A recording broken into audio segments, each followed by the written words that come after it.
教育部推动中小学数位学习，希望各中小拢会当有网络加数位设备。家己县政府嘛配合伫咧埔子国小成立数位学习办公室，希望透过专人的规划加管理，对学生打造一个更加完整的学习环境。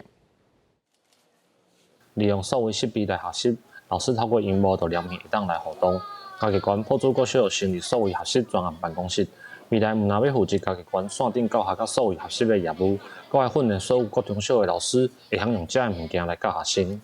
一般的课本需要你亲自来阅读，但是英才网它的小人物会告诉你如何解答这一题。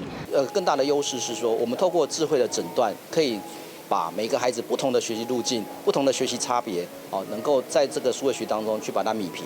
家己县教育研究发展中心希望数位学习的推广，会当互偏乡的学生学习袂受到空间甲时间的限制，而且阁会当增加学习的兴趣。